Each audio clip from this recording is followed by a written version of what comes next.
Good morning. It's Memorial Day. Thank you, Jesus, for another day. Let's get into the video. Alright, first order of business today. I'm going to get this face frame on here. So, have this cabinet right next to this other cabinet. I'm just making sure everything lines up, which it's feeling like it's going to, so that's wonderful.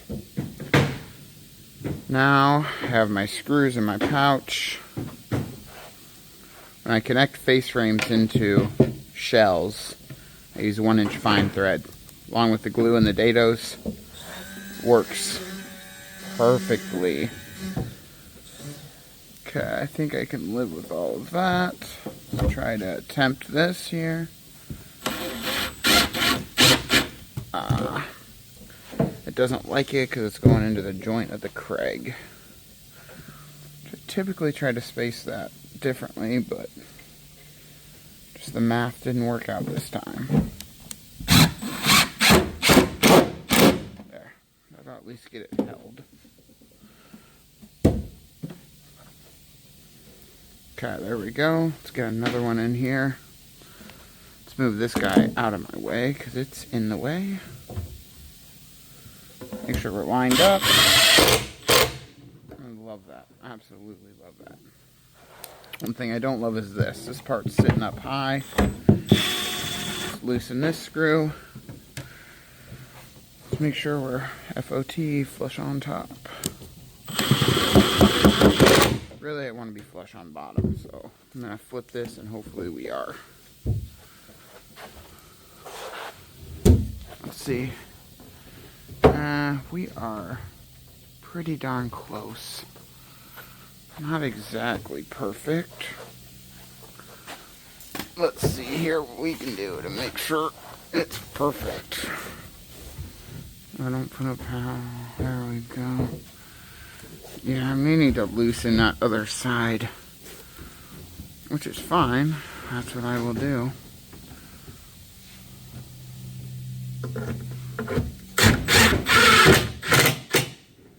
Okay, this side is perfect.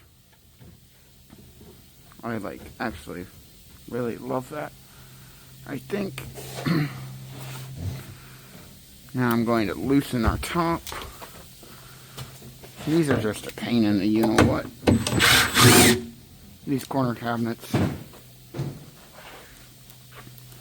There's just so many variables that you have to think about and take care of. And they're just a pain, man.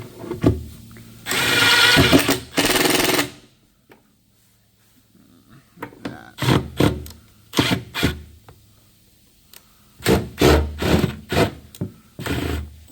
This bit is killing me. This bit is killing me. Come on, Craig. Make a good bit. Nah, they do. It's just wood for whatever reason. It's a Monday morning. So it's, of course it's fighting, just what it does. Okay, there we go. Okay. This is why I really should be using that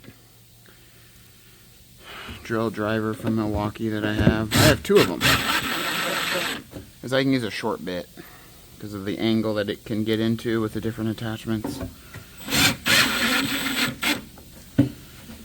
But I'm not using it. And I really, really should. Okay. Stand this guy up now. Put up half. What's done is done. Okay. Next. Let's get these screws in here.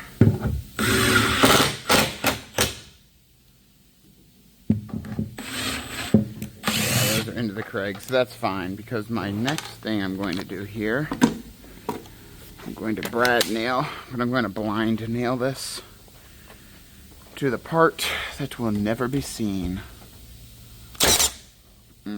That's not what I wanted. I'm going to have to hammer that in a little bit. There we go.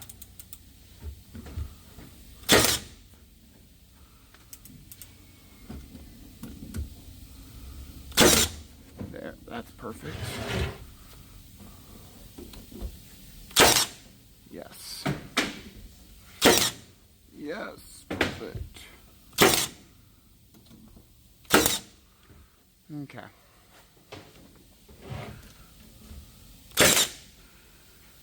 Okay. I'm going to double check this. So from here to here, when we are out here to here, we are, come on, guy, help a brother out.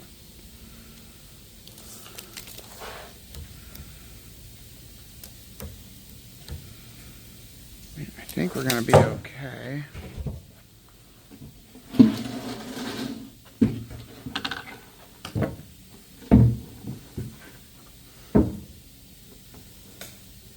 It's just so hard to tell if until the cabinet is in or not. Okay, that's done. Now I'm going to start taking measurements for my bottom panels. It's going to be 1/4 inch birch that matches the rest of the exterior. And then I can measure for doors and build shelves. So it took me a minute. I had to shave this down. I used our power planer, battery powered Milwaukee, because what I was noticing is this part of the face frame was like a 1/16 too wide. It was like 1 in 5/16, where this side was 1 1/4. And I was gonna make that up on my door measurements and it would have looked perfect, except because what I would have done is I would have used a 5/16 hinge this way. So it would have been a 5/16 overlay here. And since this isn't the hinge side, you can do whatever. You don't have to be dictated by sizes of hinges. So I just would have brought this over 3/8 of an inch and it would have left the same amount of gapping. That would have been the consistency. But I noticed my depth here when I measured, it wasn't exactly 12. And that's because this part was hanging over too much. So I shaved this down to 1/16, which made my depth correct. And it brought this a 1/16 more narrow, and it matches this side now. So it fixed two things by just doing one thing that I really didn't want to do, quite honestly. But we would have had to do it on the job site. And then the door sizing wouldn't have been correct, and it would have been fine, but it just would have been a headache. So let's just do it now, and let's do it correct, and let's get it done.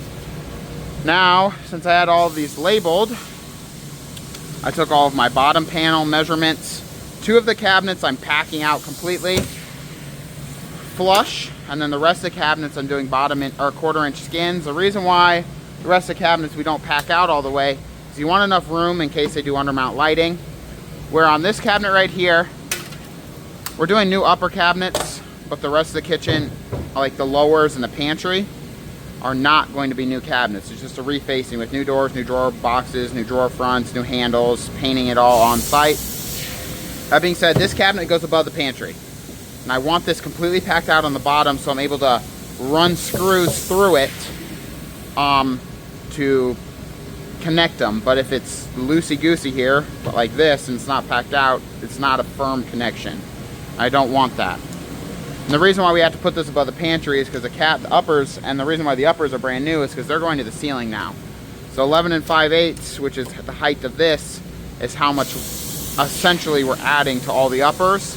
But we're not making a new pantry cabinet because that would have cost the client a lot more money. We're just putting this on top. And instead of doing just a filler board or whatever, it's just easier to do this, quite honestly. Because then we can just put it in there, screw it in. We're on site, we'd have to fiddle with stuff. I don't want to do that. And then it does give them additional space doing it this way. Not that it's really usable, but they could put something there. Like if they had trays for the holidays, if they only use for the holidays, it's 24 inches deep, so they could set them in there and forget about them. And then when the holidays come, pull them out. And then the other one I'm packing out completely is the cabinet that is for a microwave, or in this case it's for a microwave, but sometimes it's for a hood, because we use 1/2 inch material here. And then I don't want there to be a space where you screw the microwave in and it could bow or warp or do anything dumb. So I'm gonna put 2 more pieces of 1/2 inch to fill in our inch gap here. So it'll be 1.5 inches thick.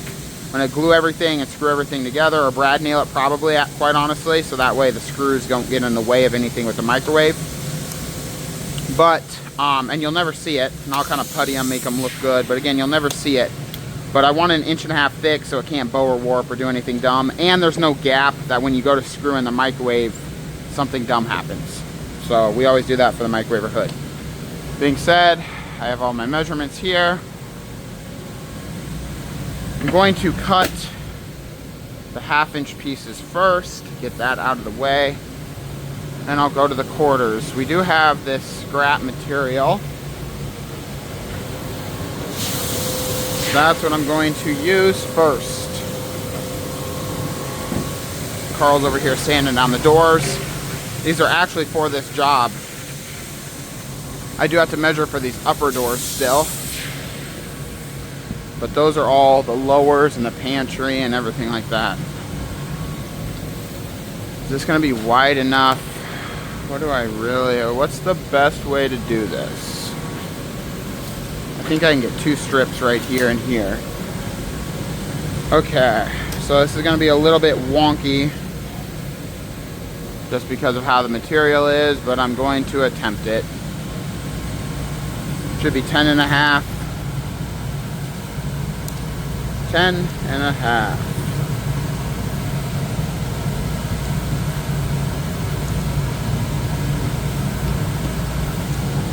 I am going to undercut this by about a 32nd of an inch. Again, you'll never see it. The microwave goes there. But since it's a thicker material, I want it to fit. Because you can't kind of move it in there and get it a perfect tight seal as easily with this material as you can with a 1/4 inch. 1/4 inch I want perfect. Again, not that you really ever see underneath your cabinets, but I want it to look good still, obviously.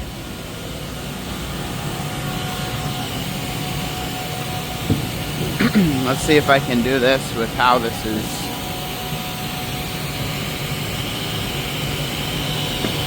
Currently laid out. It's not going to be fun, I'll tell you that much. I'll tell you that right now. But I think I can do it.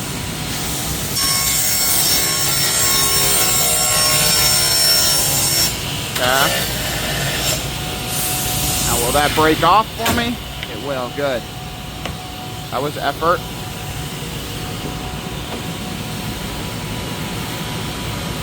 Now, can I do that again? Without ruining anything? Maybe. Oh yeah. Perfect. Okay. Get this up out of the way now. Kind of here.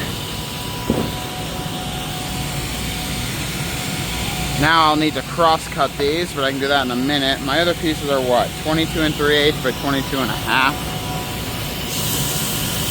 That'll work. Will it though? Oh, it will. God bless. Okay.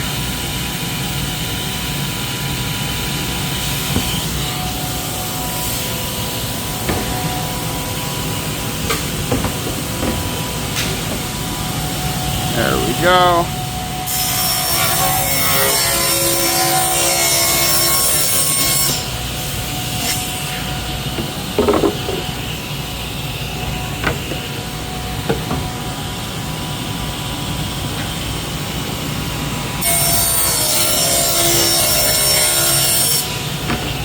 Okay. That's been cut.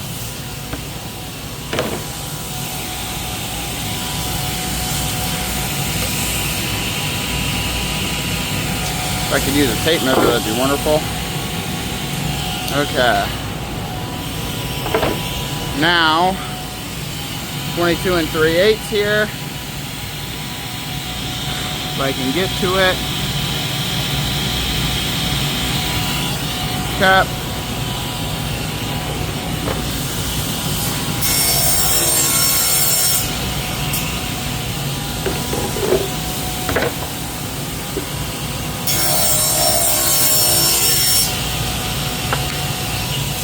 Those two should be complete. In theory, of course, in theory.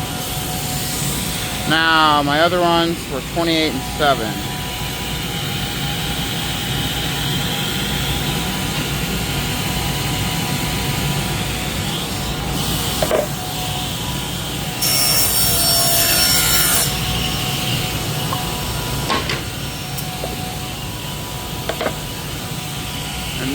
another one. Maybe.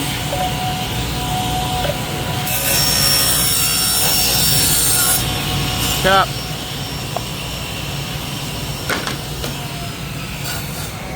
Now we'll see what these do. Will they fit in there? Oh yeah, they'll fit in there. Yeah, plus. For real. Now my plan of attack here. Get a little glue. A little of the spray adhesive. Do a little shaky.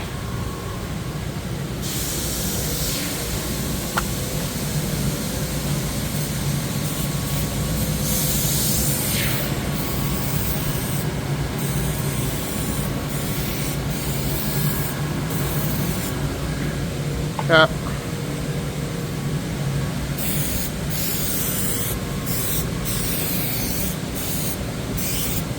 Let that kind of dry up for a minute. I'll put that piece in, and then I'll spray this next piece, glue it to this piece, and then I'll send some nails on in there. And that should work pretty lovely.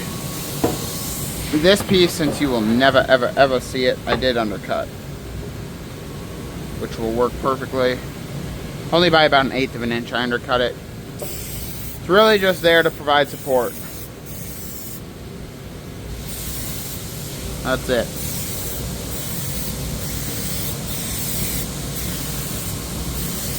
Instead of fighting it, trimming it, just get it done. Because you'll never see it. It's just there for some structural support. Okay. Let's clean up our little work area.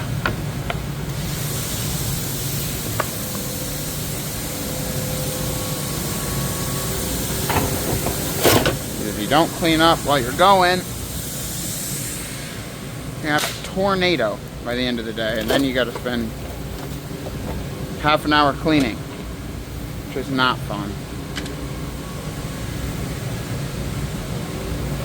Let's move this out of the way. We'll use this extra scrap piece for the shelves. While that glue dries, pull over here and get some of our 1/4 inch birch. We should have plenty. I doubt this piece is wide enough, but it might be. I wish I would have brought my tape measure, but we'll bring it on over anyway. Stuff is so much lighter than that 1/4 inch MDF. Okay, that's over here now. No, my drink. It's every day that thing drops. I'm telling you, man. Now,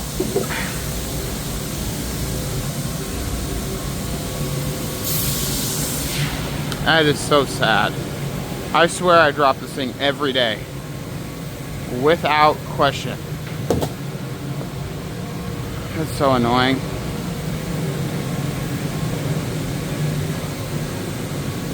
Well, what do you do? Oh, this isn't even my sweatshirt. This is his sweatshirt. Put this back over here. Thought that was my sweatshirt. Okay, well, you can be grateful that it didn't get on any of the finished material, really. Nothing's here. It's just there, which that triangle piece was gonna go away anyway, quite honestly. It's just sad. Okay. Let's open up our other drink. Yeah, we're good. Just got on the nosing of that triangle piece, but that piece is getting cut off anyway. Okay. Should be dry enough.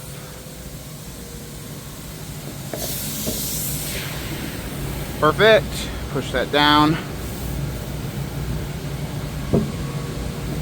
Hoping this will kind of plane. Oh yeah. Well, now I got to try to get that out. That was dumb, Tyler. That was dumb. and it actually planed out like perfectly there. Just make sure we press this down everywhere. There we go. I'll get some more contact spray here. Do the same thing so the pieces can be joined together and just help them stick when I go to brad nail them. Kind of my game plan there. Next piece, put this in. I like letting this glue, you gotta let this glue tack up. It's just what I've learned. You don't have to wait long, it's not long, a minute or two. But if you don't, it doesn't really work, quite honestly, at all. It doesn't work at all.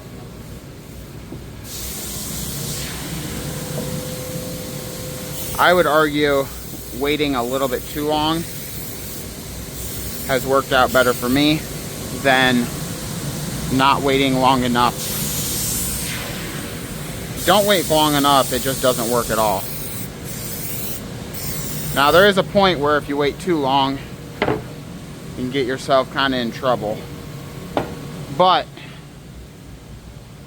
I feel, this is going to sound so dumb, but I wait until it feels, well, dry, like legitimately dry.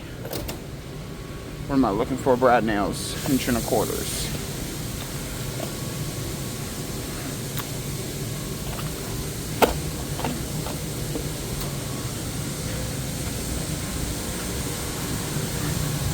When I first started using it, I was like, if I let it dry, it's not gonna work. Boy, was I wrong. I was so wrong. So wrong.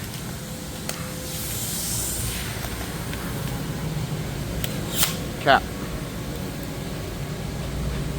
Like, see how it comes off with my finger? I don't know if you can see this. That's not dry enough yet. Not dry enough. That's where it's not. That's where you get into trouble. It's almost there. Right now it feels tacky. I don't like that yet.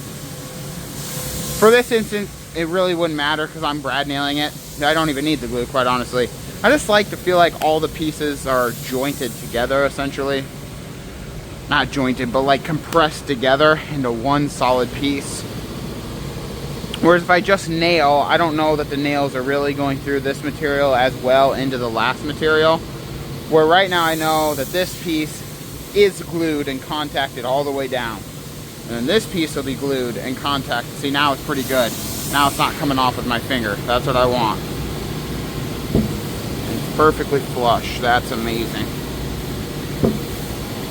Like I said, I did undercut this just a hair. You can kind of see the gap. Because this material's thick, and if it's too tight, I feel like bad things can happen. I don't want that to happen. So,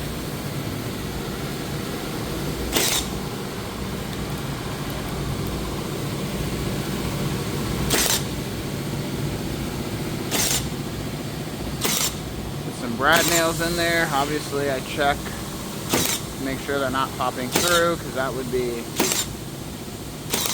terrible.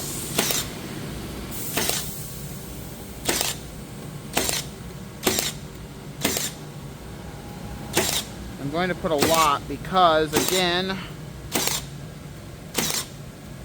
it's kind of in theory, yeah, not really in theory, definitely holding the microwave.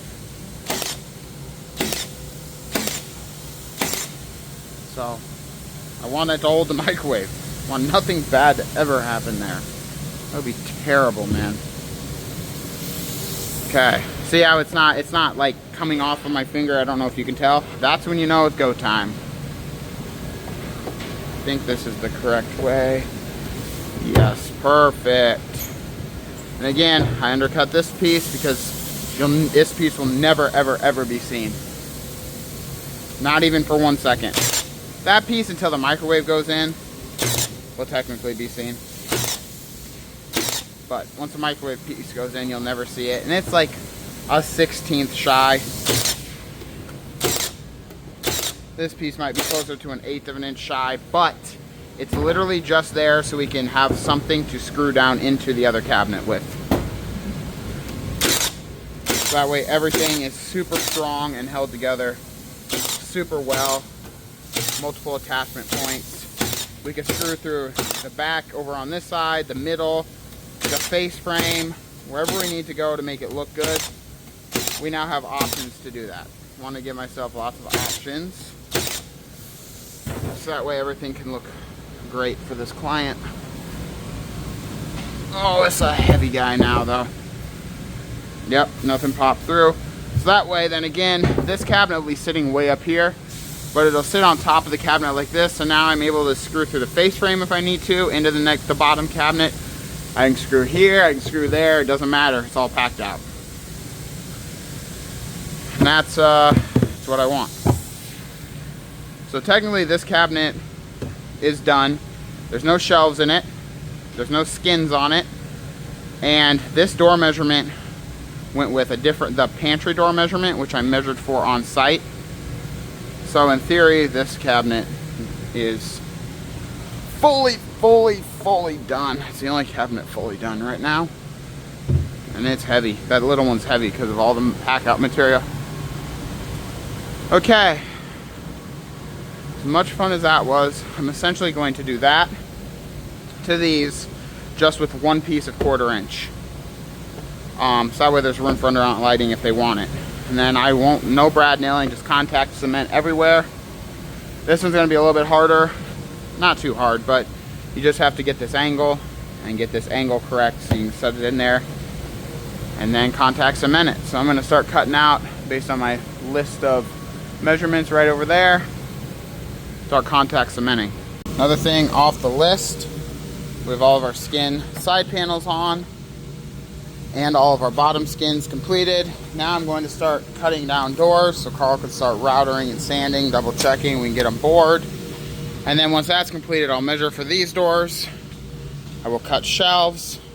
I will load the van. Then I need to clean out the sprayers really good, double check the tips, do a whole bunch of stuff. So let's start cutting these doors down so that way they can start getting routed and sanded. I have all the drawer fronts over there cut down. Carl's routering them all with our 1/16 inch round over. Just a slight round over. It just gives a place for the paint to sort of lay flat, but it just makes surface so that way it's not on a sharp point like this. If it's on a sharp point, it could chip a lot easier. And when I cut down, I take 1/8 off the top, 1/8 off the bottom, 1/8 off the left side, 1/8 off the right side. Makes everything the exact same all the way around, 2.5. I just follow our door cutting measurements here. We got all of these from my master sheet of doors. Once I measure, we input. It'll tell us over there, or the other sheets, it'll tell us how wide or how tall or the lengths of our copes and our sticks. Panels, put everything together, cut it down, router, sand, double check, bore, done. So I have those to cut, those to cut, those to cut, and then I'm going to come back over here, measure for these doors, and I'll kind of help Carl sand, double check, bore, and then I can start cutting shelves out, loading all the vans, double checking all the sprayers, tips, all of that. So kind of a crazy Memorial Day here, but I got my coffee and I got my other drink. I had to get my coffee because my other drink, RIP. I just finished measuring the rest of these doors right over here. So now Carl's gonna go input these doors into our system, start making them. And then what I'm going to do is I'm gonna go finish sanding those doors, bore those doors, so those doors can get sprayed tomorrow. He'll start making doors, and then I'll come over here once I'm done dealing with those doors, and I will make the shelves. And then once the shelves are done, load the vans, deep clean the sprayers and tips and so on and so on, and then maybe even start making the drawer boxes for this kitchen remodel. I'm over here sanding the doors, double checking all of the measurements. Those doors are completed. Once I'm done sanding, double checking all the measurements, all I have to do left is bore these doors and then start cutting out shelves and loading up vans for tomorrow. All right, so we have all of the doors sanded, routed, double checked measurement wise. Now I need to come over here and I need to start boring. So we're set at 20. We are set at 20. We are locked in. Good. It's good to go. So for this, there are a lot of weird bores because there's a lot of pullouts. There's a lot of tall doors. Tall doors don't need to worry about right now. I will need to on some of them, but 9 and 10 are what I need to worry about. Lazy Susan has no bore. One of the Lazy Susans hasn't bore up. Bottom of page 3 and 4, I don't need to worry about those because they went with drawer front. So 29 and 30. And then one of the Lazy Susan doors. So this one is a normal bore, just 3.5 from the top, 3.5 from the bottom. Clamp it in. Press and hold. Put the hinge on. Bingo. Rinse and repeat it. There we go. Make sure we're on the correct side there. That is done. Now come back over here. Grab number 25, which is a normal bore again. These happen to be the sink doors. Clamp it. Yep, 25 is not down at the bottom of the page. Press and hold. Get it bored out. The Bloom Mini Press.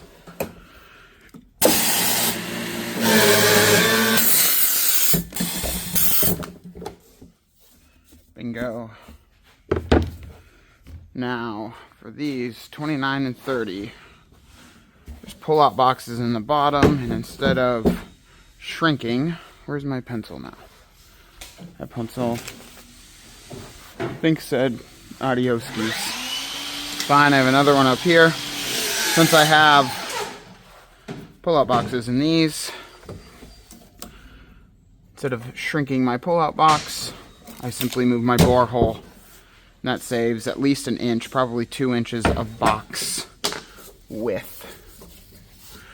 So these ones happen to be pretty decent sized drawer boxes, but if you have a mid or small size drawer box, 2 inches can make a big difference.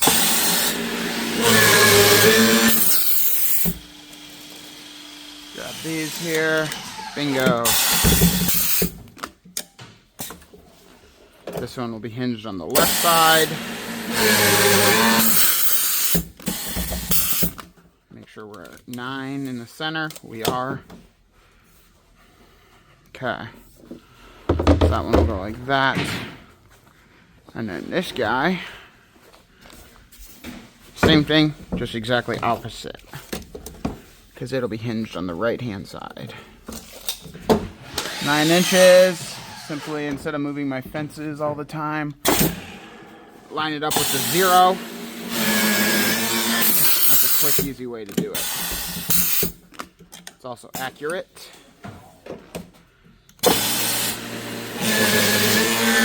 There we go. Boom, boom, boom. So, 9 inches to center. It's good. Essentially, the doors will go just like this. That'll be on the right-hand side. That'll be on the left-hand side. And the drawer box will be down here on the bottom of the face frame. These are our Susan doors, so we'll wait on those. Pencil was in my ear the whole time. That's crazy work.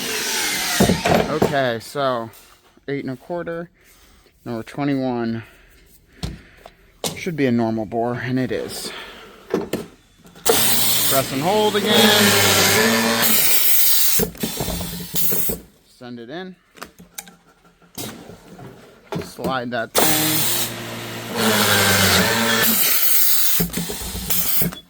Perfect. Again, put these in ahead of time so we're not hammering on clients' countertops, having to hammer all these hinges in, which does work, but I don't love it. Now all I have to do is simply unscrew these like this. Super easy. Unscrew. And then I'll package everything up when we get to the job site. We just look at the sheet. So like this door right here, 8 1/4 by 30 1/2. Needs a 1 1/4 inch hinge, and it's hinged on the left-hand side. That makes everything super slick and efficient. Doesn't matter which of the hinges I grab out of the bag to use for which door at the moment, because I've already pulled ahead of time the exact amount of each sized hinge. So those are, in theory, complete. We'll move these. That is correct on that. That is correct there. Just double checking. Perfect. Perfect. And I'll get all of these stationed over there with the drawer fronts. So then, this pencil is becoming problematic. That way I can do the last 4 doors. 2 are Lazy Susans, so 1 needs board on both sides, 1 needs no bore, and then 2 tall doors. That's all there is to it, to bore these doors with the Bloom mini press and the Bloom compact press and hinges. I have all my shelf math done from the CNC. I have a bunch of the shelves right over there right now. Cut, everything's gonna be 7/8 of an inch thick, super wide, super sturdy. Takes a little bit longer because every cabinet, for the most part, is having 3 shelves. So that means I need to cut 6 pieces and then glue them, brad nail them, color match putty, and then edge band. But it's worth it to me because these shelves are never gonna bow, warp, or bend. I think one of my last videos, kitchen remodel complete, I kind of showed how sturdy these were. I put my weight on them and they didn't bow, warp, or bend. It was like maybe a 38-inch wide shelf or something like that. So it's a wide shelf, but it's thick material. On these widths here, I wouldn't need to do that. Anything under 27 inches, I've tested, doesn't bow, warp, or bend, but I don't care. I like the look of everything to be uniform, so it doesn't matter the width of the shelf to me. I'm making it all 7/8 of an inch thick. It is definitely more of a pain in the butt to do, but I want everything to be uniform. Not that you'll ever see the shelves unless you open the doors, but still. It's worth it to me to have everything sturdy. 1, 2, 3, 4, 5, 6. So these are number 6. Okay. I just have 6 more to cut. Then I can start gluing, brad nailing, puttying, edge banding, and then I'll make sure everything fits. That's why I have the cabinets laid out in a certain orientation. So I make sure everything fits, and then start loading up all the vans. That way tomorrow when the guys get here, we can just go, go, go, go, go. Get out of here. Grab my pencil, cross this off. I'll measure this. I'll start gluing and brad nailing. I have all of our tremendously thick shelves edge banded. I just need to sand these 3. They're 7/8 of an inch thick. They won't bow, warp, bend, even at 40 inches wide. Wow, my camera is super dusty again. That being said, I'm gonna end the video right here. Once I'm done with these shelves, which I almost am. Look at me, I'm all dusty. Gotta load the van, double check the sprayer, and get ready for tomorrow, which is Tuesday. Wow, I am so dirty. Subscribe to our channel, check out Facebook, check out our website, give us a like, and leave us a comment. We'll see you tomorrow. Adios.